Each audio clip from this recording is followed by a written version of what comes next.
Kenny, what got into this team in the third quarter tonight? I thought we were more active defensively. I think we forced 6 turnovers.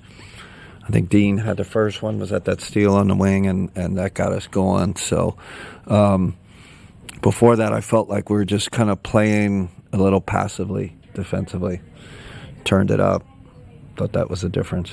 Does a performance like this one make you feel as if this group is ready for the postseason? I love the rep we got tonight. Like, that was a playoff type game. You know, the ups and downs, we're up and then they come back. Like, that's and then you got to execute at the end. We did a lot of good things. Obviously, got to clean up some stuff, but great rep in having our core 4 out there, at the end. I thought Evan was he played with such great force tonight. When he plays with that type of force, I know it's not perfect, but rebounding the ball, getting in the paint, getting deep in the paint. Wish he would have made that corner 3 because it looked good. That was great. Great one more to him. But I thought he was great tonight. Kenny, how difficult is what Jared Allen's playing through right now? You're gonna have to ask him, right? Listen. I know, he's going through some stuff, and we'll get feedback tomorrow and see where we're at. There's a reason he missed games, right? And I saw it tonight too, Ethan. I agree. So we'll get feedback from him, get him some treatment, see where we're at. You mentioned just meeting the moment, right? And Donovan, 31 tonight. Yeah. I felt like he had a different level of fire. You mentioned the playoff intensity.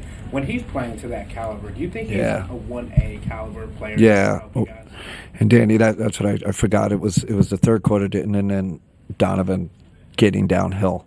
It wasn't Donovan shooting pull-up threes. It wasn't Donovan in pick and rolls. Donovan creating advantages, going by his guy, and not only at the scoring at the rim, but he started spraying out. He really was the catalyst of that third quarter rush. Jeff. Okay, I know I didn't have a great shooting night tonight, but how succinctly would you illustrate what difference James Harden has made to your team? Yeah, I mean, James didn't have his greatest game tonight, but man, I tell you, I feel so comfortable with him with the ball in his hands at the end of games. With his free throw shooting being the primary thing. Great free throw shooter, and he's gonna make the right play. Poise, confidence, maturity. We're just a more mature team with him handling. I think that's part of the reason our clutch numbers are so good. We got a clutch player leading us, and like I said, it's not just about the scoring. Thank you, Chris. You said before the game 2 of the things that you're trying to figure out going into the playoffs: who starts and who finishes. Yeah. You went with Dean to start. What went into that decision? Yeah, like I said, I mean, we know we have the data, right, from 3 years, how good he's been with that group. And then, Chris, I think the defense is, we've been struggling a little bit defensively. He obviously adds that element. And when he makes a 3 or 2 like he did, that helps us tremendously. And then at the end there, it was I felt like we needed Sam shooting, so that was a choice. Got Dean in for that last defensive possession, but again, you could argue, Chris, hey, Dean could have finished too. That's how well he played. But again, I feel confident with Sam's ability to give us the gravity and the 3-point shooting. Going back to the conversation about Jarrett, are you going into these games with the idea that you have to manage his minutes still? Yeah, we're still managing him. He's still not at full out. But the goal was to progress him. We've progressed him. How many minutes did he play tonight? I don't. Huh? 29. Yeah. So we're almost there. We're like 2 minutes away, 3 minutes away from his normal stint. So, the key with him is going to be, what does it look like tomorrow? What is how does he bounce back from with the recovery, and so that's the situation there. Leah. Kenny, what are the biggest things you're just looking from at a whole over these final 2 games of the regular season? What do you have your eye on most? I don't know. Just see this group play more minutes together, right? And we definitely gotta look at this. Look at our situation, look at everybody's situation, and see what that looks like for these next 2 games. Like I said, even that last Washington game, it's we just have to see. Some guys, they want to play that last game to keep the rhythm. Some guys don't. So,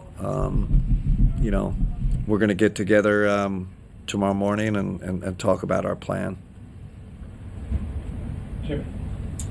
With Evan, it's been such an up and down year for him. He started out of the year, you guys wanted more from him, and then he kind of needed to rein it back in. Now it seems like he's found it the last month. Now, how much of that is him just maybe having his role simplified a little bit so that he knows what he needs to do? Yeah, I think that's fair.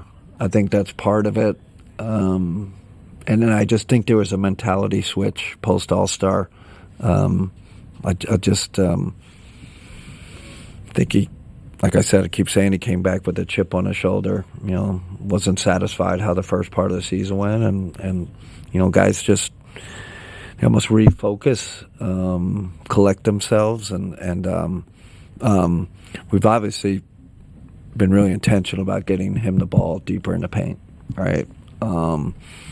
And that helps with James's ability to find him on mismatches. But I love the rebounding, man. We can get that type. We can get 19 rebounds from Evan Mobley. I thought he had some big ones at the end. That's not our biggest strength, right? Rebounding, and he was. It's usually a mentality change when these jumps happen. I think he switched on. You guys had big plans. I remember you at Summer League saying he could be in the top 5 of the MVP. I still believe that. How close is he now? Yeah, I still believe it. Steps away, but I think, like you said, simplifying this game has helped him. I think us the roster changes have helped him.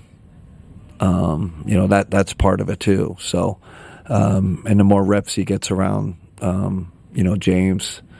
James makes other people better, right? So, but Evan's in a good place right now. So, I don't want to get ahead of myself, but I believe